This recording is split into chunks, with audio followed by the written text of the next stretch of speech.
So I think physically the Army's difficult, more difficult than the Coast Guard. Mentally, the Coast Guard is crazy. It breaks you down. And if you're not tough, if you're not mentally tough, you're gonna see people go down quick.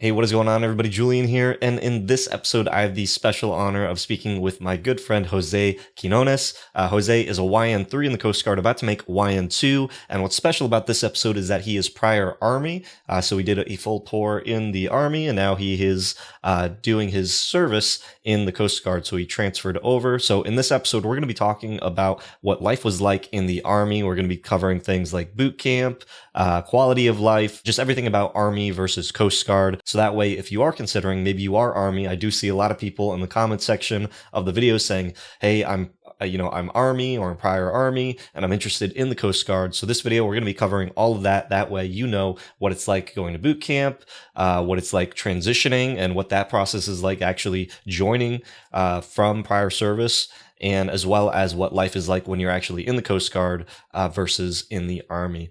So Jose, if you wouldn't mind introducing yourself to the military journeyman community, let everybody know who you are and what inspired you to join the Coast Guard. Hi, so my name is Jose Quinones. I'm currently living in Washington, D.C. I'm originally from Puerto Rico. I'm 31 years old. I have a family. I'm married. I have a 2-year-and-a-half-old son. I was prior Army. I did a lot of time, and I decided to make the switch to do something better for my family and myself. And definitely, I will just try to get you guys informed of everything that I've been through, what the hardships of actually switching to the Coast Guard from the Army, and hopefully steer you guys out to the right direction and whatever you want to do later on in your career and your life. Awesome. So maybe just to start, could you give a little background as to what you were doing in the Army?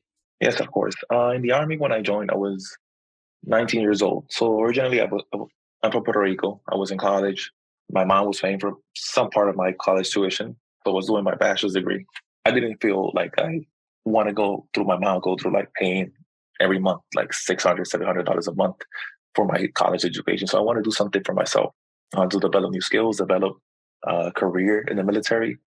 So I started seeking out recruiting information, and the Army is a big part, has a big impact in the Puerto Rico. They just basically control the whole recruiting since it's so easy to get contact with them. So I decided to join the Army, to fulfill my educational skills, educational goals. So my first job when I joined the Army was unit supply specialist. So I was working as a supply, just dealing with inventory, handing out gear, firearms, working with weapons and mounting, dismounting weapons, a lot of training, a lot of stuff. And then after a few years, the Army decided to switch my job to mortuary affairs. So I was working in a morgue, which was pretty hard job. I would say it's not for everybody, definitely not for everybody. And I think what steered me in to go to this path was financial needs, signing bonuses, and basically everything that was involved around money. And I was young. I was like, oh, I just want to get some money. I just want to go to college, get my degree, and later on, maybe just get out. But I think that's a common mistake that everybody does when they join the military. So you joined the Army at 19, and you came in as like in the Coast Guard. It's an SK, or supply specialist, I think is what they're called in the Coast Guard, or storekeeper, SK, storekeeper.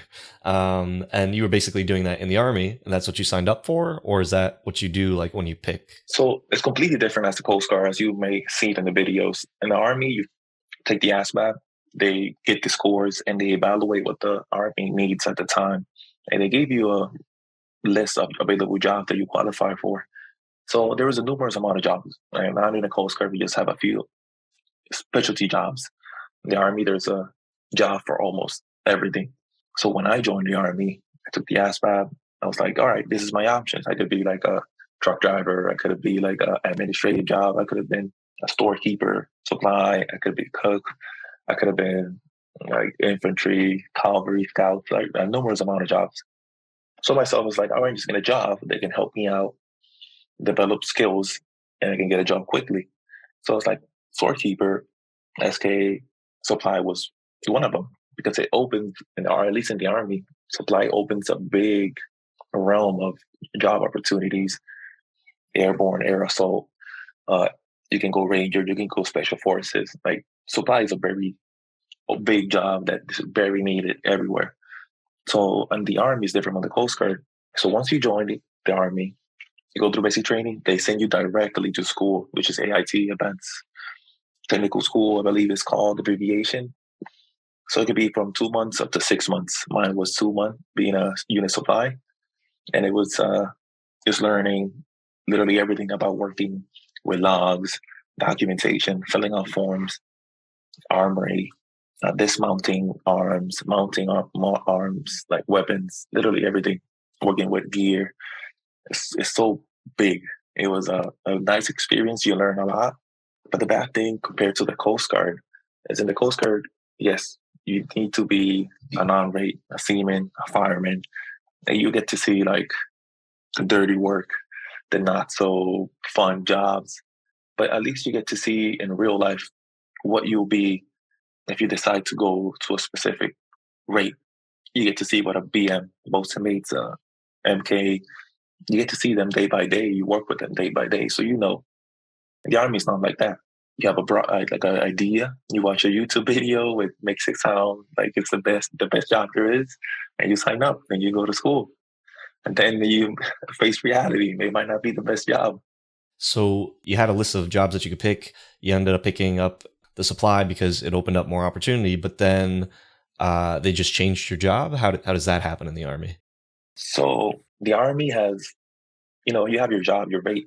So you have a primary job. You can have secondary jobs, and the list can go so on, depending on the unit you're located. And this, like, they have special needs. So you can be on a specialty unit. I was a supply working in a mortuary affairs unit. Mortuary affairs is working in the morgue. So most of, I would say, 85% of the people there were rated as mortuary affairs. So they need more people. They need to fulfill special tasks, special missions. So when I joined in 2019, it was basically 2010. So it was 2010. It was not easy how it is now in military peacetime. It was more a lot of action going on, just for say. So they'll basically come up to you, they offer you like, hey, you want to be part of mortuary affairs? You can go travel the world because as a supply, you're limited to doing your job, only your job.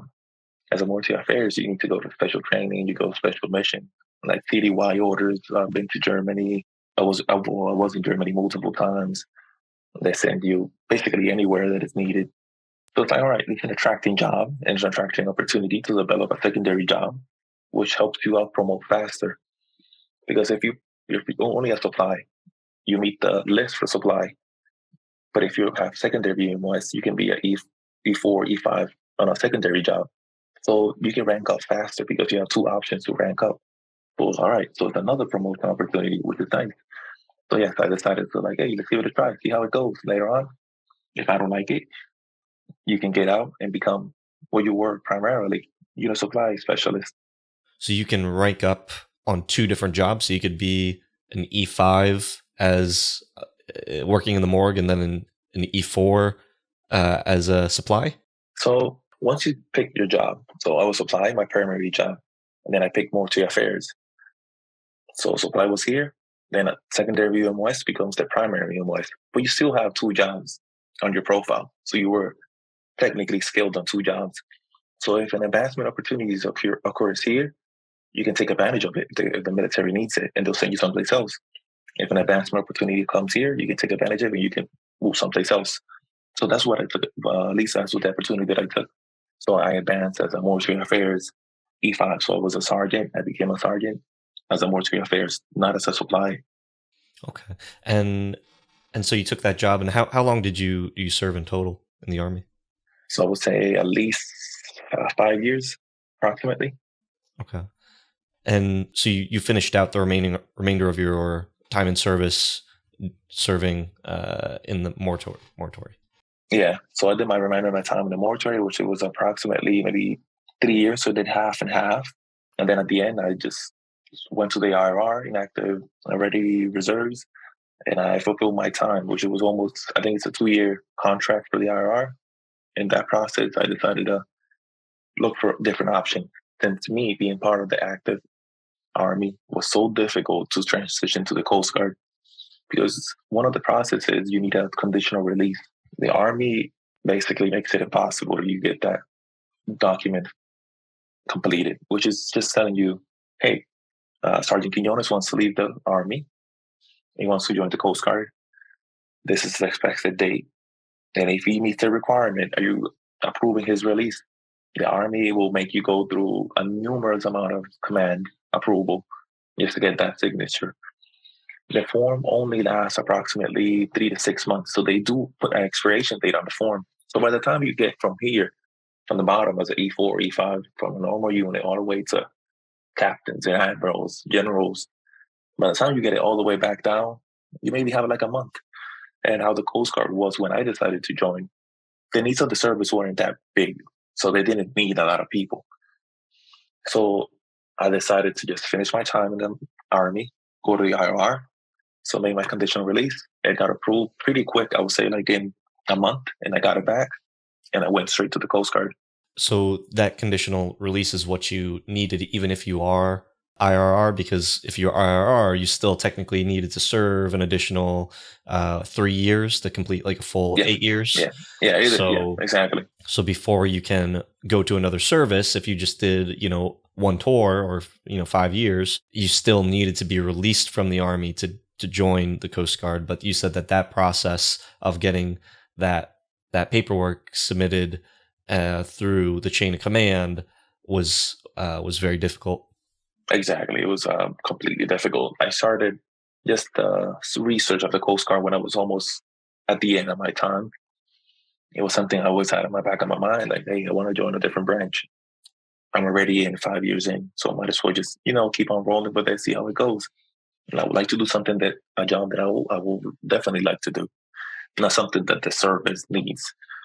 And if I have the opportunity with the Coast Guard, I might as well take it. So the process was extremely long and a lot of roadblocks, but it's not impossible. I know there's a lot of people that still in the service that would like to switch branches. Definitely try to get it done, even if it's the last thing you have. Like talk to everybody, move every brick and stone. It's always a way. And what made you interested in joining the Coast Guard versus the other services? So one of the main things I wanted to join was go to the Air Force. As some people say, just go to the Air Force. It's easy. So the Air Force was not in need of prior service personnel. That services, the jobs that they offered me were like special forces type of jobs, which I was not interested in. So the second option was like, all right, maybe, I don't know, that's not my type. Definitely not the Marines and the Coast Guard. So once I logged into the Coast Guard site, go coastguard.com, I saw they have a prior service program. So the Coast Guard has a prior service program, which is tailored to move prior service personnel straight to the Coast Guard. That's the opportunity that I took. So instead of going through 8 week basic training, I only went through a 3 week basic training. Instead of sending you directly to a cutter, which is not, well, it could happen. Most likely they'll send you to a station or a sector so you get more broad knowledge of being a seaman or a fireman and then move on in your career. And a lot of reserve people who go through the depot company straight from basic training, they get their rank because they were police officers, they were sheriffs. And at least in my basic training, members that graduated, they were already ME2s, investigators, IB3s. We saw almost everything, HS3, OS2s.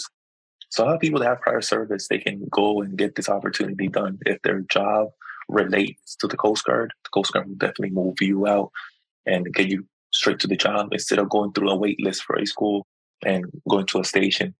I've talked to quite a few people that were prior service and then they join the Coast Guard, but then they have to go through the full 8-week boot camp, and then they don't get to keep their rank. They don't get like a guaranteed rate. So why was your situation maybe different than some of the other people?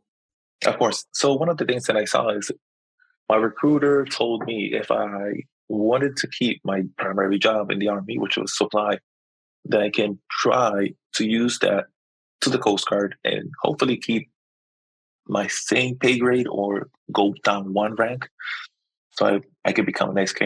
But I was not interested in becoming an SK.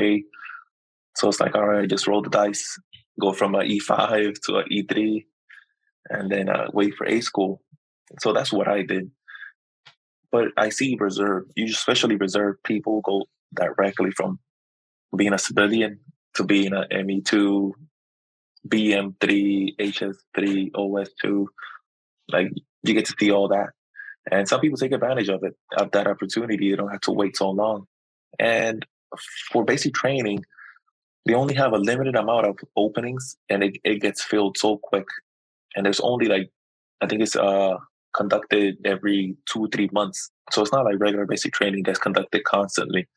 The depot training is, I think it's maybe like 4 or 5 classes in a year or six. Correct me if I'm wrong.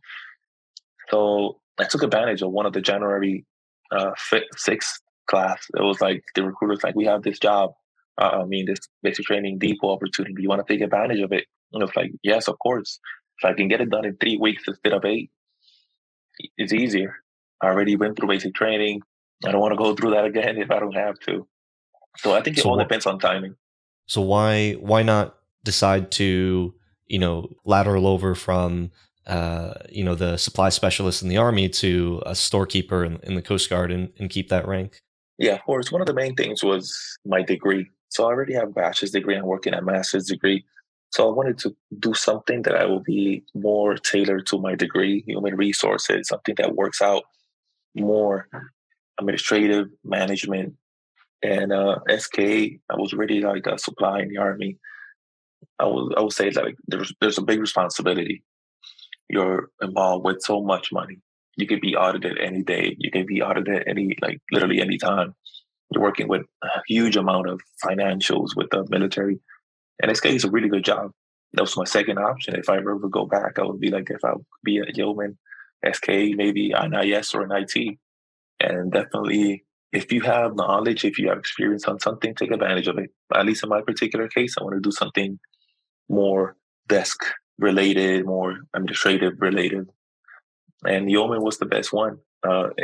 The sea duty is not obligated, so your chances of going underway are less.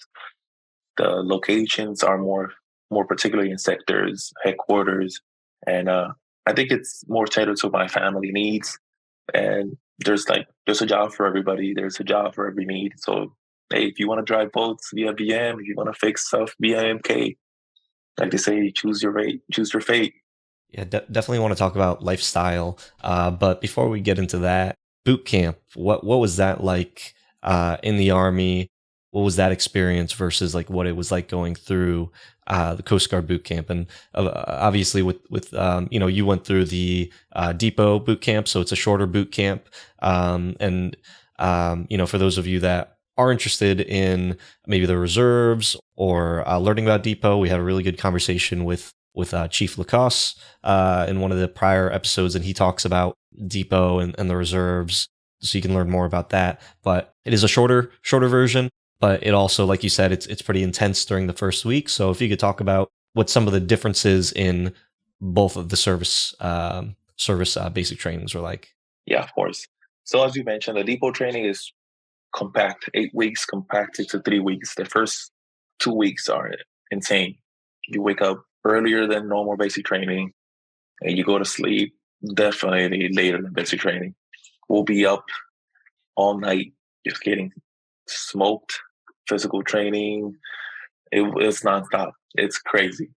And especially people that are coming from a civilian sector going through depot, it's a huge impact because in 8 weeks, you have a bigger time frame to mold a person, a civilian, to a military personnel. In depot, it's just jam packed, completely insane. The first 2 weeks are just nonstop, literally nonstop, and it's pretty fun. Coming from a prior service army, I would definitely say the Coast Guard is more mentally tough. You have to memorize so much stuff, so many terms, rank structures, boards, sleeve. ranks, insignias, rates, literally everything. They're nonstop asking you all day, all night, every single time. In the army, yes, you have to memorize your general orders and almost about the same time, almost the same self rank structure, but it's a lot of physical demand. It's nonstop physically demanding. You wake up, you do running, you run 3, 5, 6, 7, 8 miles a day every day. If now you're doing physical training at the 4 or 5 o'clock in the morning, out there, snow, rain, it doesn't matter. So it's definitely more physically demanding, and mentally it breaks you, but physically it just destroys your body. Another thing is going through depot. Obviously, I don't have the bigger picture of the Coast Guard, but the Army is so diverse. So you have like recruits from Afghanistan, Pakistan, Africa, India, from all ages, from 19, 18, 20, 30. Like I had people in my basic training that were 40 years old.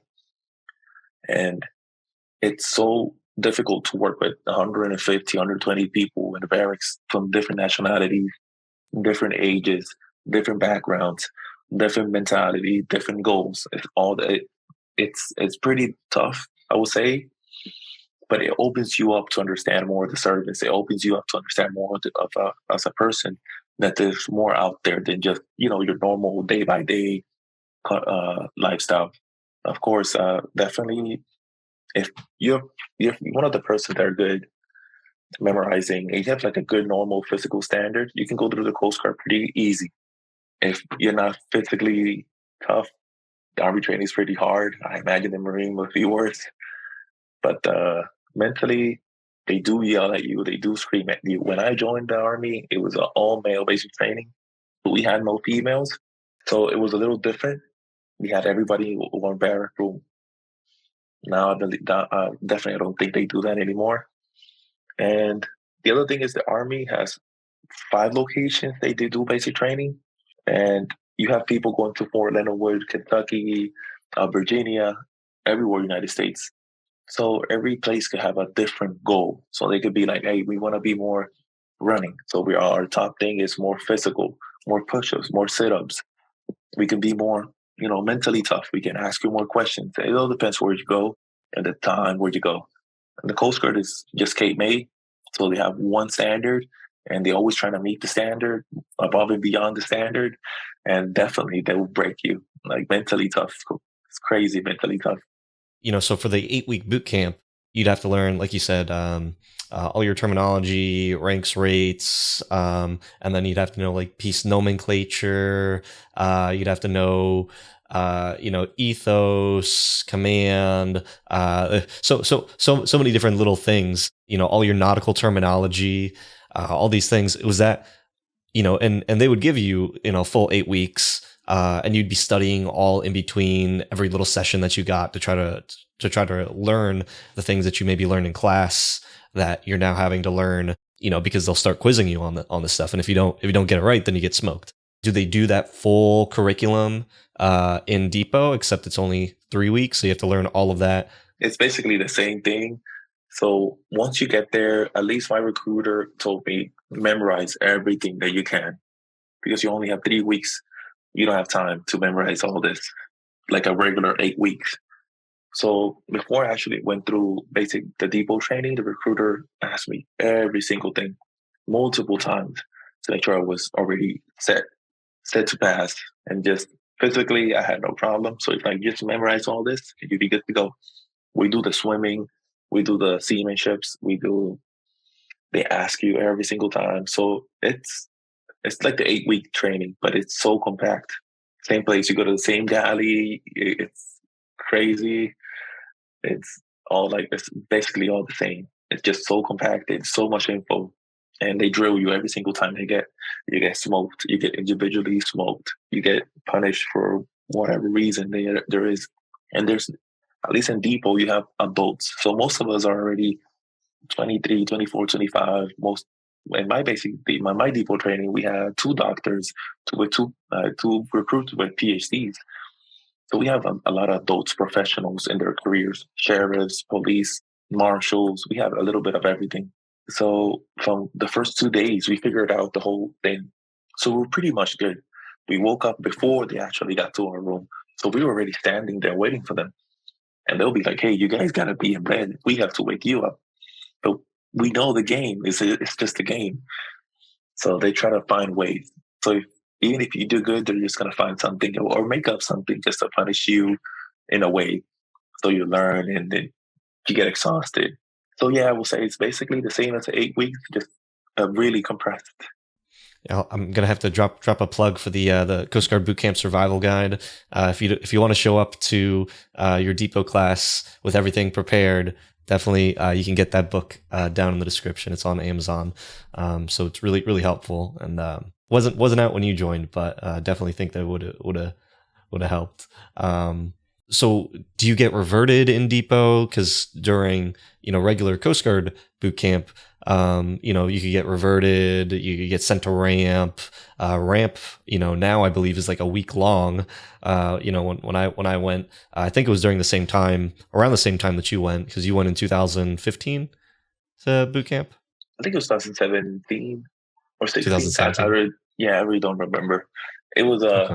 So yeah, we do have the same thing. At least in my class, nobody in particular went to ramp because it would just eat up so much time. But we did have people that did not get reverted. They volunteered to be reverted to a regular 8 week class. Like they felt like the 3 weeks was so much info that they couldn't handle it, that they thought that they were just going to go to the fleet and not succeed.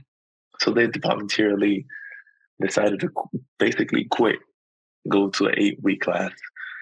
And they quit at the last week, which was just the easiest one. So they quit on the wrong time. Now, hopefully they're doing well and they learned whatever they needed to learn. I would say like basic training is not, it sets you up with the knowledge and the skills and the mentality and the structure as a person, as a professional. When you go to the fleet, you can use those skills that you learn and succeed. It does not make you the Coast Guardsman that we are. You grow, you become a Coast Guardsman. You become everything that you want by yourself. Basic training is just a standard, a protocol that they follow, steps that they follow, and you just go through it.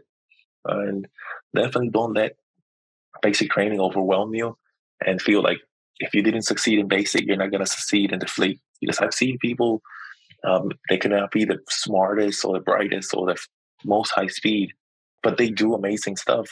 You can count on them on you go underway on any SAR case or any boarding. So if you're thinking about joining the Coast Guard, don't let the basic training overwhelm you. That you need to soak up everything because you're gonna learn in the field whatever you need to learn and use it day by day. How does that work when going through depot? Since the class was only 3 weeks, in 8 week boot camp, you would find out where you're going around week 5, and then it'd be around 3 weeks of kind of getting you ready or getting your move. And so how does that work in depot? It's completely different. So the first week, it's it's insane. You're just getting destroyed day in, day out. The second week, they're still really tough on you, but they're leaning more back.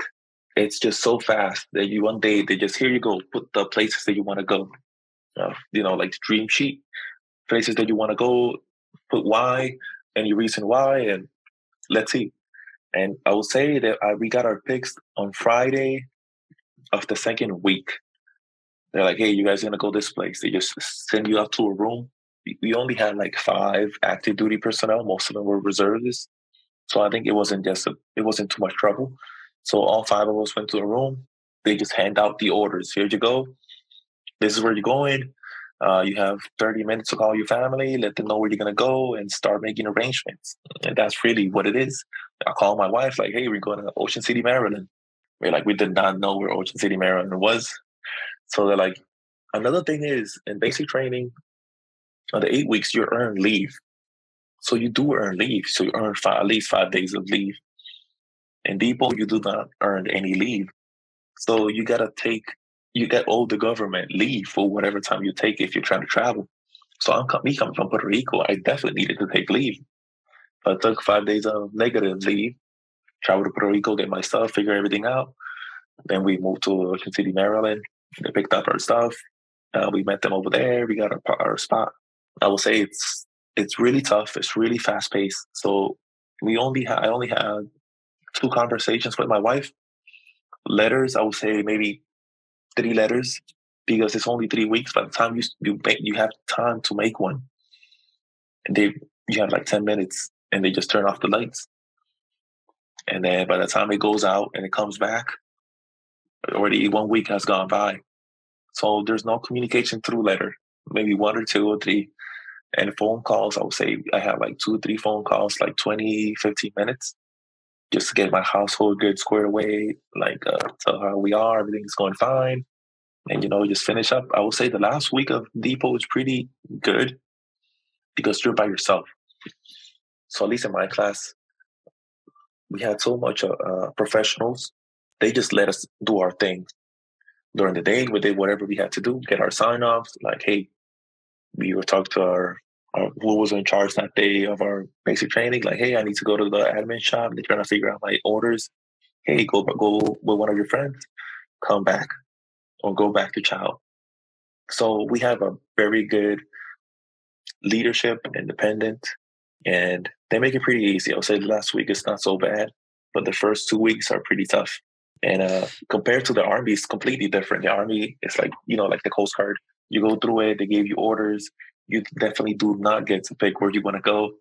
The Coast Guard is a person doing everything. The Army is just assistant throwing out stuff. Got it. What would you say for, anybody that is a prior service and looking to join and is planning on going to depot? How can they best prepare for, things like that really, really short move, being prepared physically, mentally? How would you help best advise someone that is interested in that transition?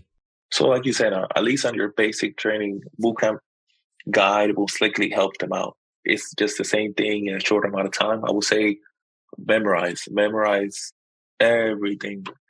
Start, if you go to basic training on, let's say, January, you have a month, just study, memorize everything you can, general orders verbatim. Me coming from, my first language is Spanish, so memorizing stuff verbatim is not the same if your first language is English, because I have to think in Spanish, translate to English, and then speak in English. But you're under stress, you get to jail, you have already somebody yelling at you. Most likely you're on the spot, and it's verbatim. So it's difficult, especially if you're coming from a second language. I will say study, memorize, and not only memorize, use all the stuff that say it out loud. Because some people memorize it on their head, but when it comes to speaking it, they just shut down. So definitely try to speak out all the stuff. Speak it out, yell it out. Prepare your tonsils because you're gonna scream so much, you're gonna lose all of it.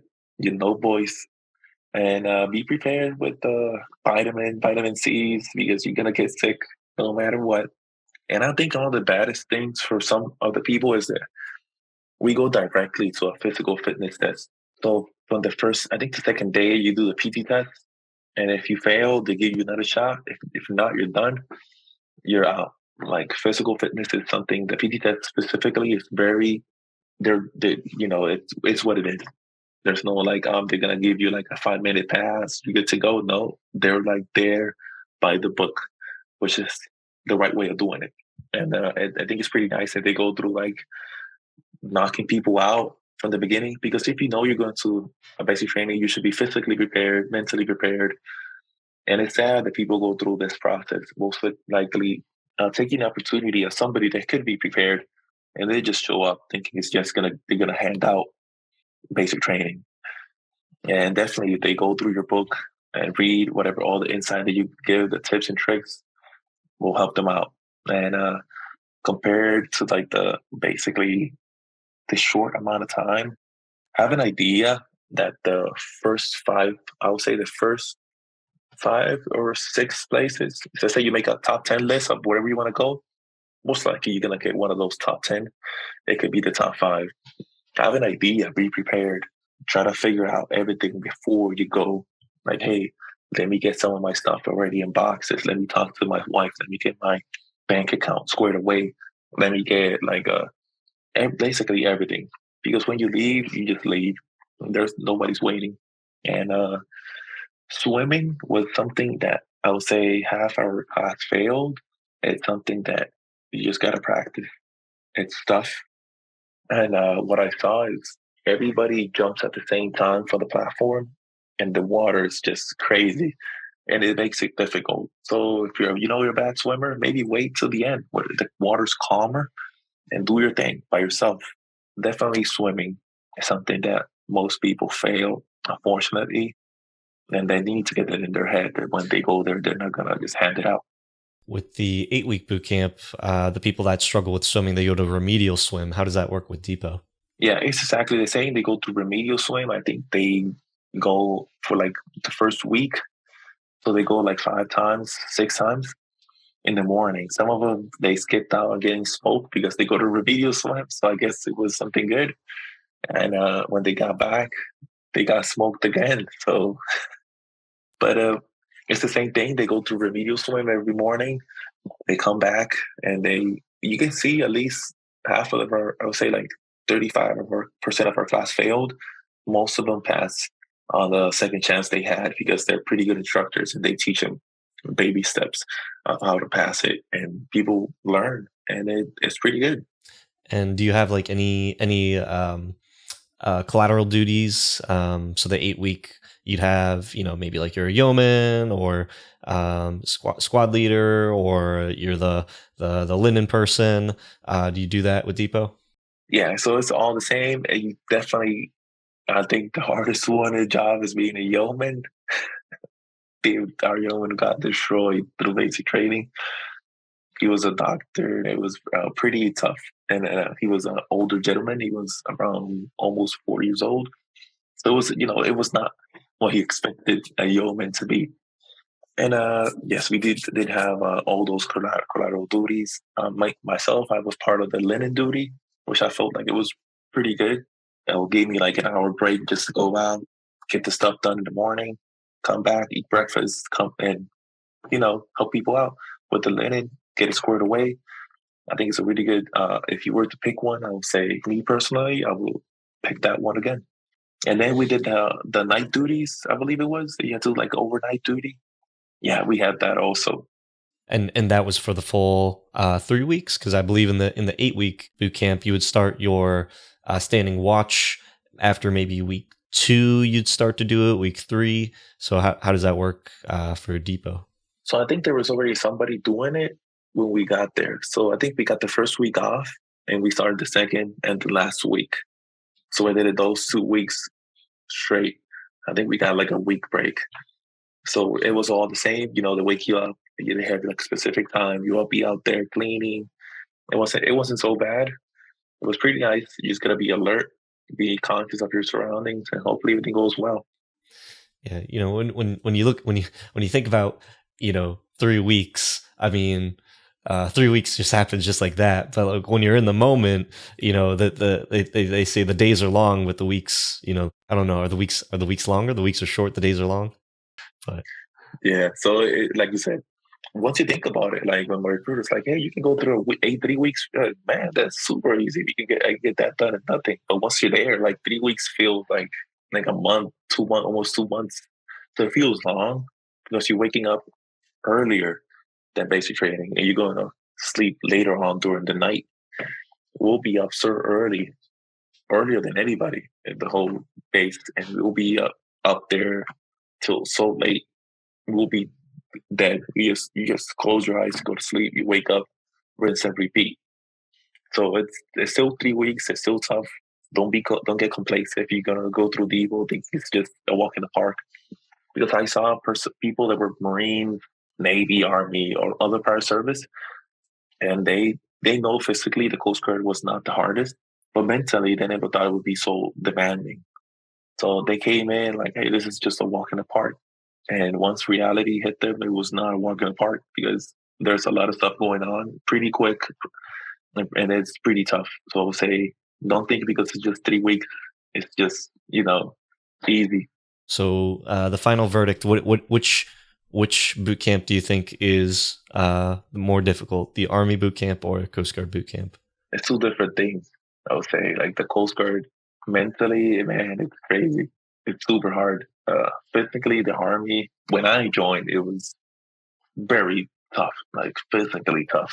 Rope marches, you'll be out there walking for so much. You'll be sweating your socks. I saw people bleed through their feet, go to sick call, ambulance picking people up, fainting. So I think physically the Army's difficult, more difficult than the Coast Guard. Mentally, the Coast Guard is crazy. It breaks you down, and if you're not tough, if you're not mentally tough, you're gonna see people go down quick, and they're not gonna last. And then it's because they're going out to the field. They're gonna be big cases, a lot of stuff going on. So they're trying to mentally prepare you for the outside. Mm. Yeah, that's interesting. I've talked to every service now, except the Space Force. Don't know what their boot camp is like, but I've talked to every service now, and it's always the same. Their service, their prior service was physically a lot more challenging, but doesn't really does incomparable to the Coast Guard and just the mental, and part of that is studying. So again, drop the link down below. Coast Guard Bootcamp Survival Guide. Gotta get it. It's a lifesaver. Okay, so work life. So now you went to your first unit, then you went to YNA school. So what is work life now? Having now that you're a petty officer, what is it like? Army versus Coast Guard. Yeah, so I would say I'm gonna start off really quick with the beat on rate. It looks like you already talk about it. You just do your cleaning duties and all that. You wake up, you have duty, port starboard, 2 days on, 2 days off, rotating weekends. It's pretty not too bad. And it's not the easiest because you're the bottom of the barrel, so they're gonna treat you like doesn't matter who you are, that was gonna treat you bad. Compared now being a petty officer in the Coast Guard to being a sergeant or a specialist in the Army, I would say my work life is completely different. In the Army, I did have a lot more responsibility being an E5. Being an E5, I'll be in charge of 10, 15, I would say like 10 people. But you have to know literally everything about them. We will have like forms that we have to know when was their birthday, when is their son's birthday, where they're living, what's their dog, like so much personal info. And you have to be like prepared because if let's say one day he's not coming to work, and then you have your senior NCO, your senior personnel asking you, hey, where's this guy? You got to know where he is 24/7. So it's a lot of supervising people from the beginning to the end. So it's pretty difficult, I would say, because you have your own personal tasks, you have your own personal job. Plus, you got to take care of people till basically and everything. And then you have people that just want to go to the military and do 4 years, 3 years and get out. So I would say that plays a big factor on you as a person, not directly, but indirectly, because their mentality and their attitude to the military is different than yours. I'll say like, hey, I'm going to do 20 years. So I'm trying to make the best out of it. I'm going to get my best out of it. Some of them will be like, hey, I'm doing 4 years. I do the bare minimum. I come in, come out. I'm done. I leave. And they don't see it as a priority. They don't see it as a career. So that's one of the challenges I would say, especially now. Like I see it even in the Coast Guard, and we have some of the new enlisted personnel, junior enlisted personnel. They just want to do 4 years and get out. Unfortunately, if you want to do that, still have like a good mentality, a good outcome. Be positive, because you never really know if you stay in longer. Like look at me. I just wanted to do 3 years, get out. I'm rolling in, do 20, whatever the Coast Guard takes me. And now being a petty officer, I would say responsibility is lower, but I think the people are just more nicer. So it makes it easier to talk to people. They're more approachable. They're not on the edge. especially in the military, the army or the Marines, they deploy so much. Some of them been through some traumatic events. Some of them been through stress or family.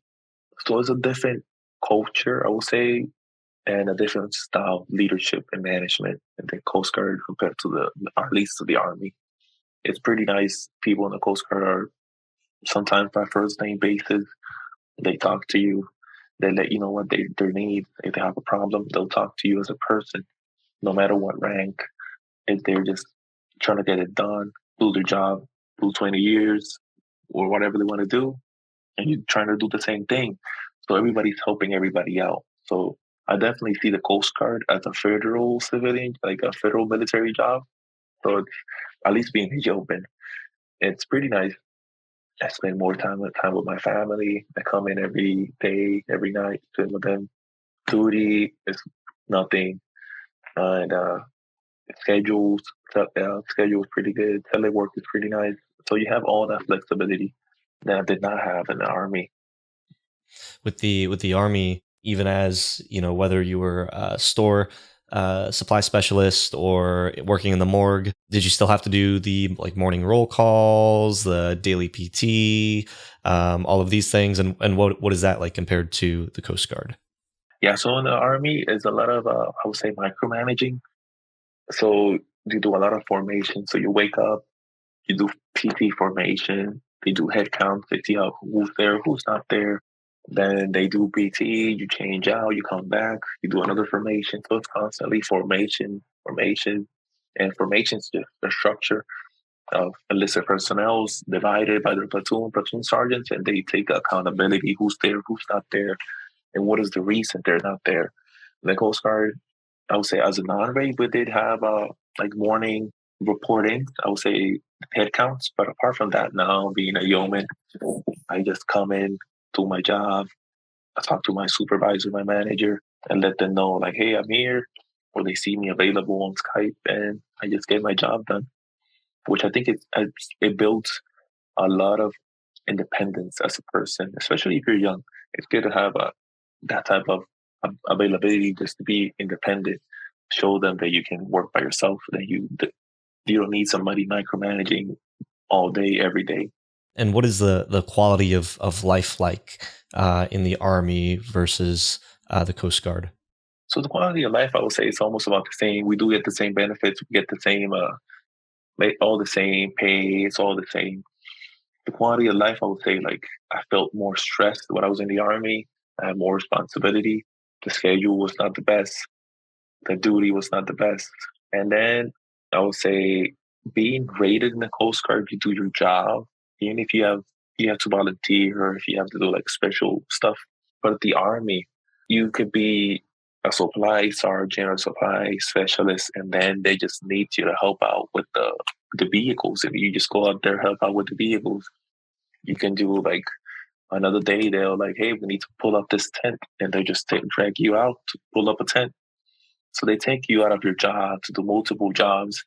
You do learn a lot more, but I would say you never get specialized in your job like in the Coast Guard.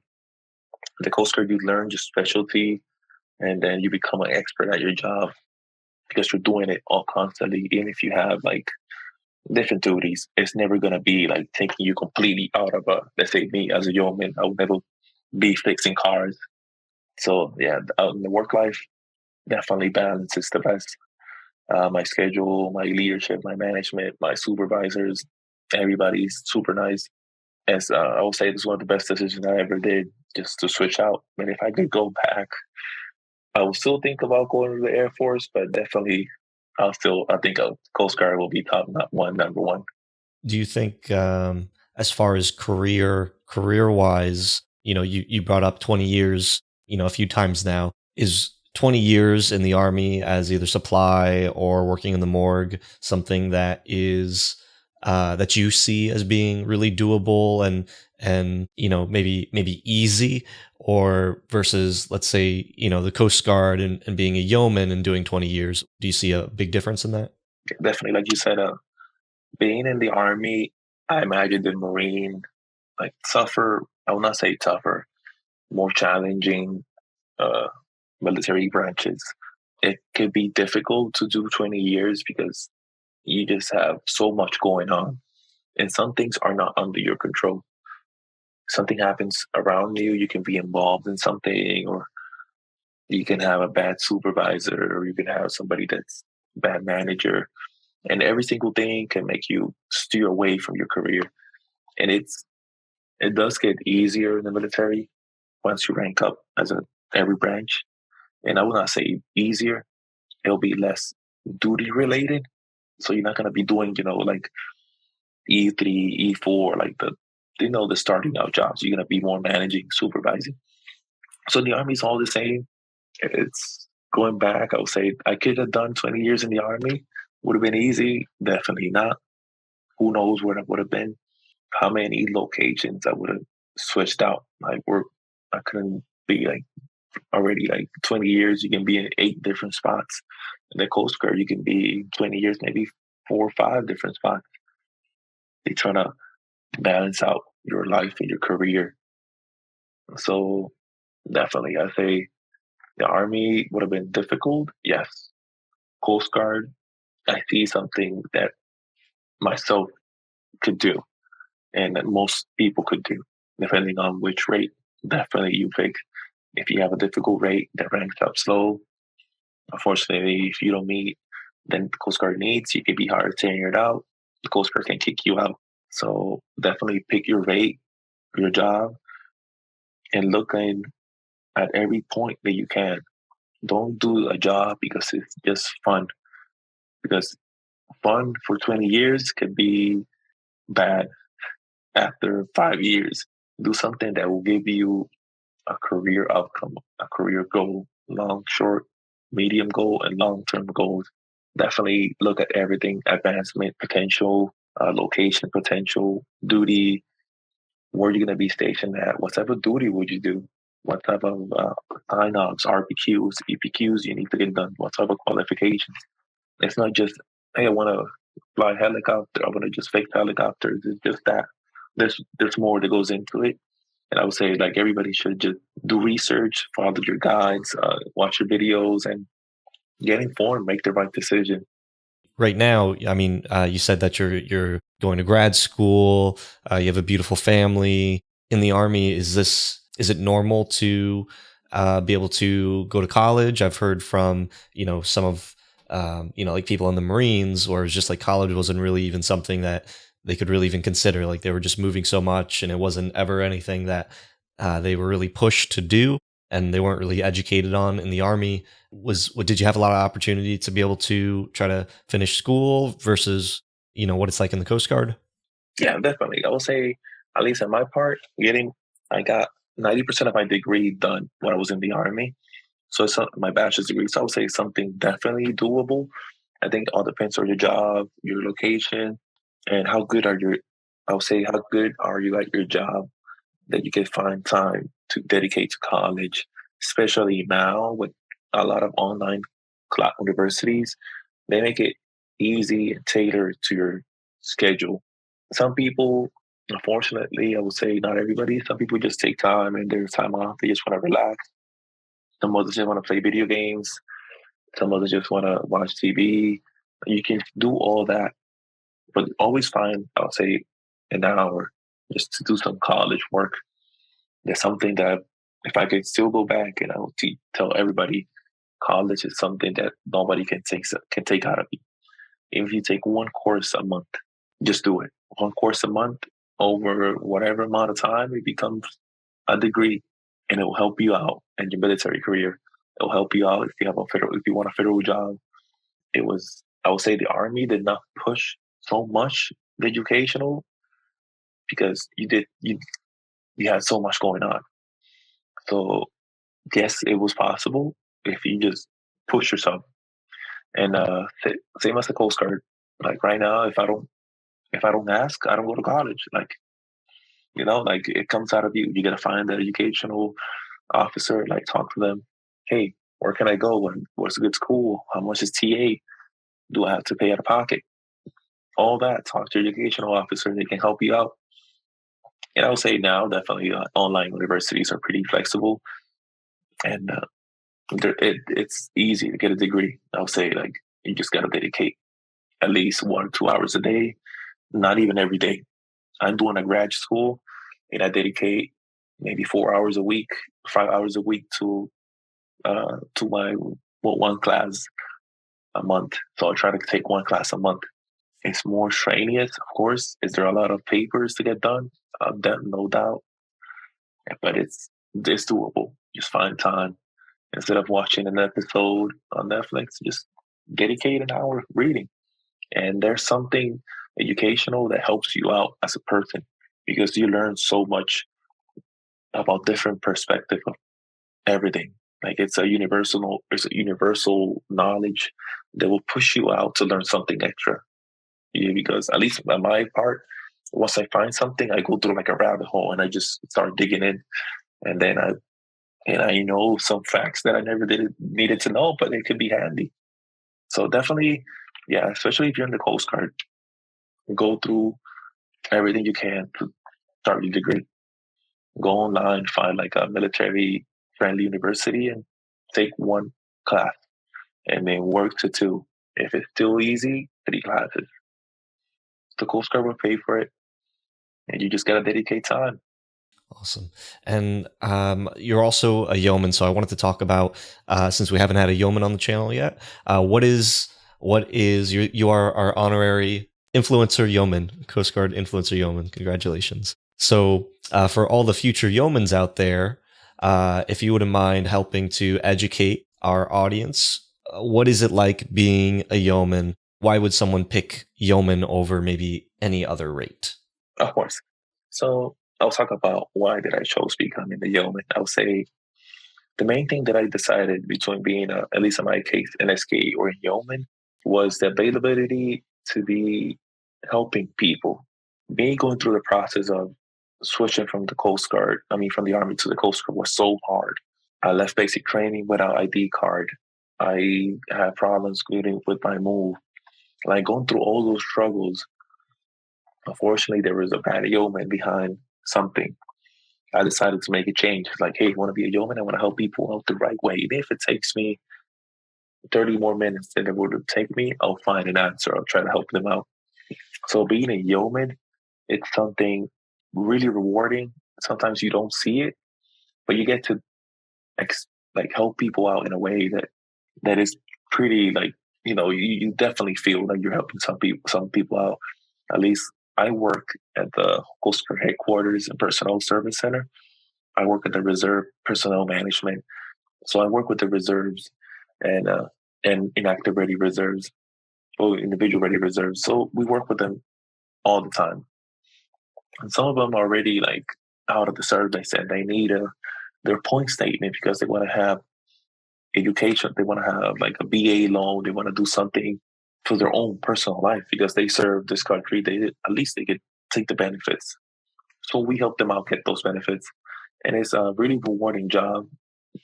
The job being a yeoman is difficult in a way because there's so much stuff that depends on you, and everybody sees a yeoman and they think they're just there to fix everything. It's not like that. You cannot fix everything, unfortunately.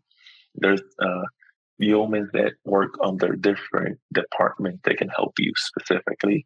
We do have a lot of access to direct access to the site that we can do anything that we need to get done, but we have to go through different auditors that need to approve our job. So we cannot fix anything or we cannot add anything without being audited by the supervisor. So definitely, if you ever think about going as a yeoman, I would say think about you're gonna help people out. You might not be rewarded. You're not gonna make the news. You're not gonna be like on top of. You're not. They're gonna build a statue of you. But the way that you help people out indirectly makes a big difference. You help them out with their family, with their pay, with their loans, for their school, for their educational grants, for their VA home loans, so they can actually get a house for rent, so they don't pay extra or anything. So there's like a numerous amount of stuff that we can, as humans, help people out, and it's rewarding that they come and trust you. Because once they do it, one thing with you, they just want to come back because you build that trust and that bond. Like, hey, this guy is definitely gonna help me out, fixing this out.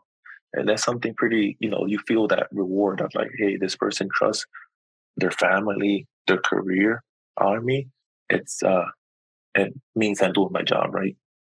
And what was YN A school like? Where was it? How long was it? And what do you learn during that school? So it's in Petaluma, California. I believe it's also 8 weeks. I think it's 2 months long. It's pretty nice. The first week you go through ALP, so they try to teach you how to be a leader. So it's a short leadership class course where you learn how to be a leader, how to talk to members, how to counsel members, and then you start school. School is really nice. The instructors are the best. They're experts at their job to become instructors. They baby step you. It's basically yeoman for. They make it so easy that like going to become a yeoman for dummies. Everything, even if it's super easy, they break it down for you, so you can never miss. They drill on your head, like go through guides. We follow a lot of guides, even as a yeoman, to make sure we never make a mistake because the guides are made by the Coast Guard, so they're basically done the right way. So as long as you follow a guide, you're good to go. So they teach you a lot. They're pretty nice. They're really nice people.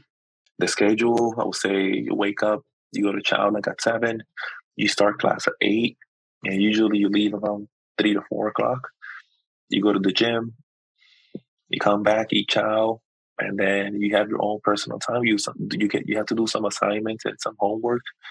That'll take like an hour, 30 minutes, and that's free time. You study, or you can just watch movies, play video games, spend time with your classmates. The weekends are usually off, so you can travel. You can go around California.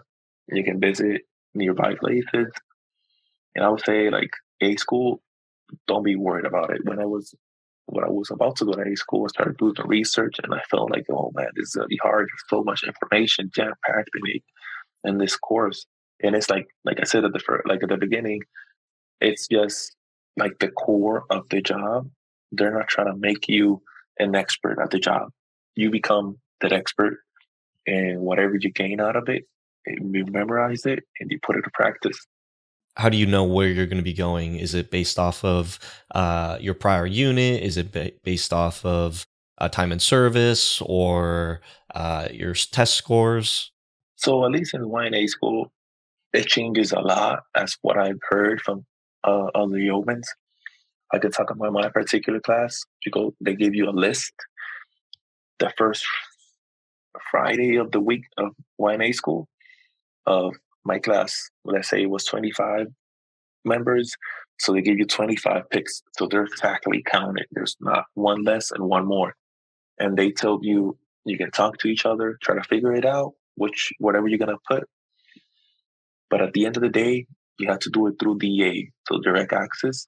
Once you submit your picks by ranking 1 to 25, the detailer, which is a person, will decide where you're gonna go. So we have multiple locations. We have like 5 Washington D.C.s. We have like 5 Florida, Miami picks, Boston, Hawaii, Cape Cod, Massachusetts, Seattle, Washington. So there's numerous amount of places. And once you set up your list, the detailer will determine where you're going to go.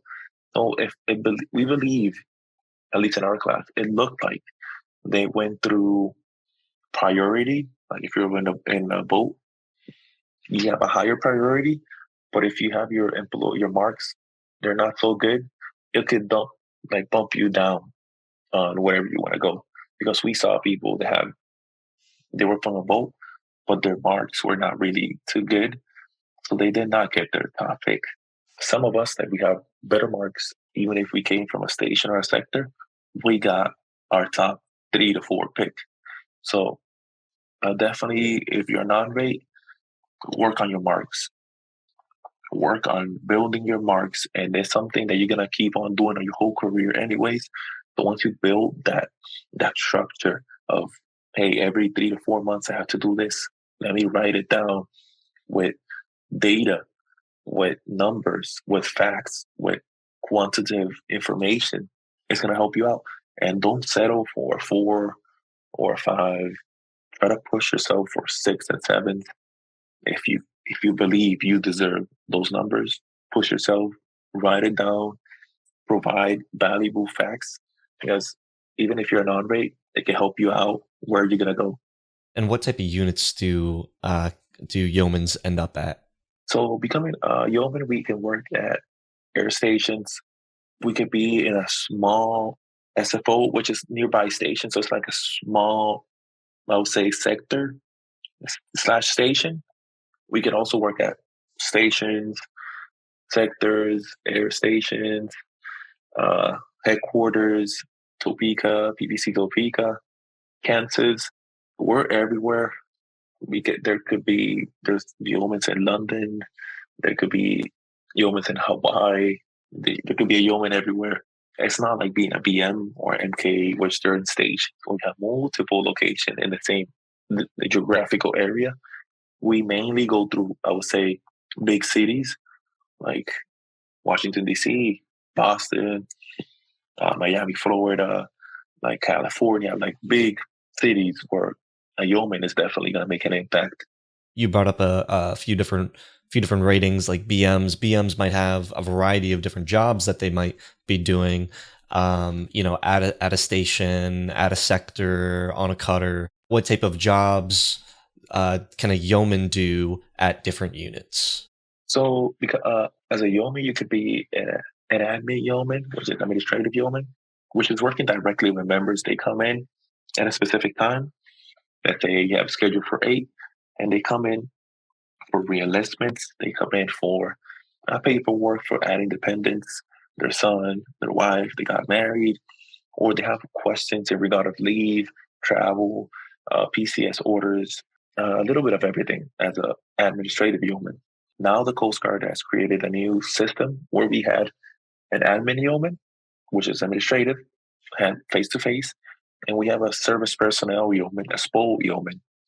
The SPO yeoman works on the back end, and it's a lot of data input. So once the admin yeoman gets the info, the paperwork, he sends it to the SPO yeoman, the service personnel, and he's the person that determines, all right, this is right. Let me set it up on the system. Let me make the changes. Let me activate the benefits. So the Coast Guard is moving away from having two different type of yeomans, and they're trying to blend it to create just a yeoman that can do almost a little bit of everything, which is really nice.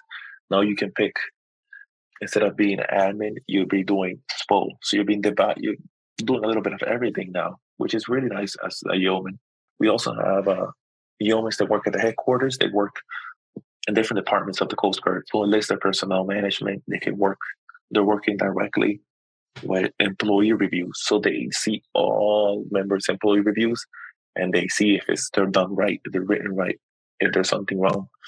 We have officer personnel management. So there could be a yeoman working on officer reviews. We have yeomans as me working on the reserve personnel management, which is helping reserve members at a higher level getting benefits, medical if they're injured, or helping them out if they're out of the Coast Guard. So a yeoman can do almost anything, work computer related, I would say, like administrative. And the main jobs are SPO and administrative, service personnel and administrative yeoman. And is the work on a cutter the same work that you'd be doing at a land unit? Yes, of course, as a cutter, most likely. I don't have the experience myself, but talking to my other chiefs and master chiefs, what they explain is you work mostly as an administrative yeoman. So they come to the cutter, they're inside the boat, they give you all this stuff. Whatever you have, if you have internet, you can get it done. If not, once you get back, you try to send emails to the service personnel yeoman, and he can start working quicker from a sector or base. And if you get back, you help them out directly at your cubicle or your desk. Do you have any other duties or responsibilities as a yeoman? Yes, of course. As a yeoman, you can be You can be creating ID cards. You could be working funeral detail. You could be working directly at OD, like officer duty, JOD, overnight duty. You could be doing a little bit of everything. It all depends where you're stationed, sectors, air stations. At least in headquarters, we only have funeral detail. So we worked at the funeral. We helped about who got through the funerals for service members that pass away, and we can do desk for the admirals if they go on. If their admin yeoman goes on leave, we take over their job while they're on leave. So there's a little bit of everything. And does your job change the higher the rank you go, or is a YN3 doing the same as a YN1? So as a YN3, you're the technical part of the job. So you'll be working directly with the member once they come in. You do all the paperwork. You send out a lot of emails. You're there's a lot of moving parts. So you're working the wheel on everything. Once you become a YN2, you're supervising those YN3s and you do your own auditing. You could be an auditor. So if they send you a transaction that needs to be approved, you check everything. If it's right, you can approve it. Same as a YN1. The YN1 overlooks everything from the YN2 or the YN3, and they make the tough decisions or any case by case needs. If something is definitely need at the Coast Guard to take immediate action, a chief or a master chief yeoman can help out, and they or even a PERS warrant, they can definitely take that decision. So, as I would say, from E3 you're working, E2 you're semi supervising, E1 you're supervising. I mean E6 you're supervising. Chief you're almost managing your personnel, master chief, you're a manager, and definitely a PERS warrant. You overlook everything, and you're on top of the final decision. Do you see that the job is repetitive, or like could you imagine doing 20 years of the same work, or is there enough in there for you to be creative and do different things? Sometimes it does get a little repetitive. You become an expert if you become really good at your job. You feel like you're just doing the same thing all over again. You already know where to look. You already know where to click. So it becomes like second nature, like muscle memory. Definitely, no doubt. But you still get some cases that are just out of the blue that you're like, no matter how good you are, you still have to dig in and find the answer or send emails to different departments, different locations in the United States. So it is challenging sometimes. It is different. If the higher you rank up, the more management you become, it steers you out of becoming a yeoman. But you get some leadership and management skills that it's definitely valuable once you get out of the military, I would say. So definitely, it's a pretty good job, I would say. Why is it always the member's responsibility? Well, in high school, if your company definitely decides to become a yeoman, they drain in your head never to use that phrase because in all reality, some part is the member's responsibility, but it's also part of yourself as a leader or a supervisor or a chief to help out your members in their career, in their job, in their progress. It's so difficult to be on top of every single member. As a yeoman, you can be overlooking 5 or 4 different boat stations with 30, 40 people. You're talking about 100 people.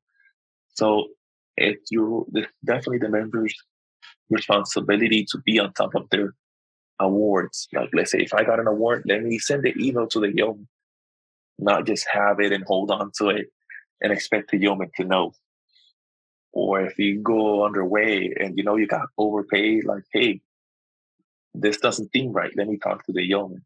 So there's some sense of your responsibility as a leader, as an adult, to take over your career and your life.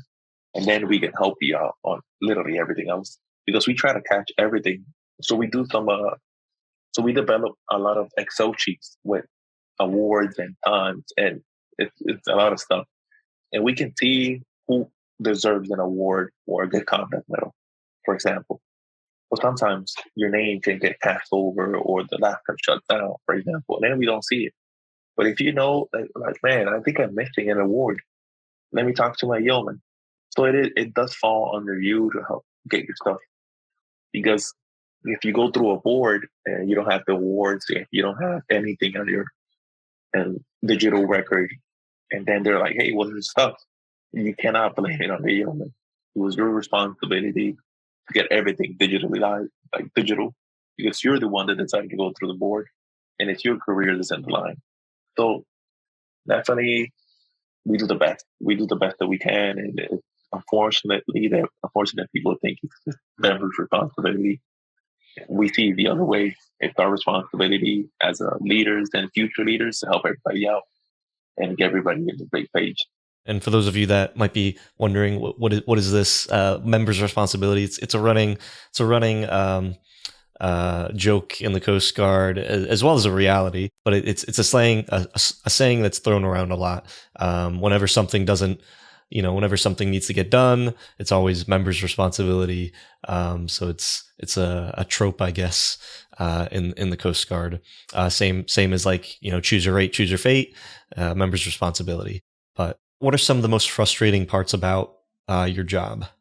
I would say being a junior enlisted, it's pretty difficult to I would not say talk, get tasks done in a timely manner by your higher ups. Let's say you have a lieutenant or a commander or a captain, they can need their signature. It's a little difficult. You coming from the bottom of the barrel to them to get stuff done, because they have their job. They have more stuff than most likely for you to get done. So that's one of the most challenging things I would say as a yeoman. Pushing. You need to learn how to push and who to talk to move things quicker.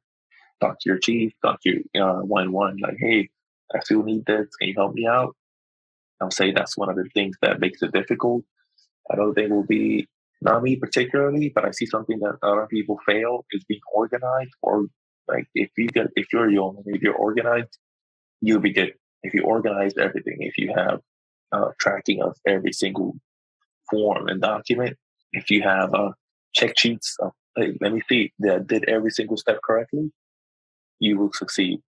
So even if you feel like you know everything by heart, by second nature, there's always something. It could be a bad day, you forgot one single step, and it can push, let's say, a re-enlistment like a week because you just missed a document or a signature. So overlooking a lot of attention to detail, that's one of the things I would say becoming like a yeoman and most difficult things that you will need to do. And do you have any other parting words or advice to anybody, whether they are prior service or any final words for those parting service members from that are transitioning, as well as anybody that's interested in becoming a yeoman? If you could impart some words that will forever be on the internet for future generations, what would that be? Yeah, definitely. So I want to start off with members trying to, if they're undecided, like deciding to switch branches. I would say don't quit. Talk to your leadership. Talk to your first chain of command, your E4, E5, E6, E7. Push your way through it. Do your research. Don't quit. Don't leave it for tomorrow or leave it for next week. If you can start doing things ahead of time, you can get it done. Another thing is there's a lot of paperwork that's going to be needed. There's a lot of stuff that you might think is just useless or like pointless. It's not. It's going to help you out succeed. It's going to help you out get to your goal faster. Listen to your recruiter. Talk to them every single day. Uh, Let them know your goals and your plans. And definitely, like overall, try to help people out the most that you can. And don't quit. It's tough, but it's possible. If you have to wait a month and you can go to depot training, hey, wait a month because 3 weeks instead of 8, man, that's a no-brainer. Pick the job that you really want. Even if you have to be a non-rate, doing non-rate jobs for another 3 to 4 or 5 months, wait. Because then that right job that you always wanted will help you out reach the 20-year goal or 30 or 40. And don't listen to people that they have a bad attitude. That I see there's so much non-grade that we just want to do a 4-year non-grade tour. Don't let the bad mentality, the bad attitude drain you. Because they will drain you and they will suck everything out of you. They will make your job impossible. They will make your day impossible. Don't let them beat you. Every place that you go, every station, every sector, it's just a station. It's not your career. Every boat that you go, it's just a boat. It's not your career. Because from there on, you can go someplace else, and it could be a completely different or like scenario. So yeah, that would be for people trying to join in. People that definitely want to be a yeoman. I would say if you think about being a yeoman, you should just become a yeoman. It's a really rewarding job. The flexibility, the independence, the schedule, the people that you're gonna with are just awesome people. They're just awesome. They help you out day and night. They're experts at their job.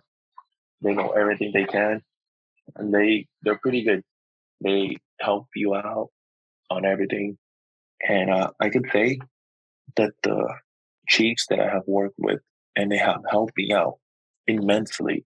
And I have me becoming an E5 now in the Coast Guard in a few days will be more rewarding than becoming an E5 in the Army, just because I feel like the people will just help me out so much. And I just feel like it was an immense thing to obtain the way that I got it. And you're gonna have good mentors. The mentorship of as a I don't know all the rates, at least a yeoman rate. They're just trying to help you out. Every people, they're yeomans. They just want to help people out, and they're not gonna make your life difficult. They're just gonna make it the right way and to help you succeed. So definitely think about it and get the boot camp guide from Julian, and hopefully you can just move on. I Make didn't the tell him right to plug choice. it. I didn't tell him to plug the Coast Guard Bootcamp Survival Guide, which you can get on Amazon. The link down below. But no, appreciate it. Thanks so much, Jose, for taking the time.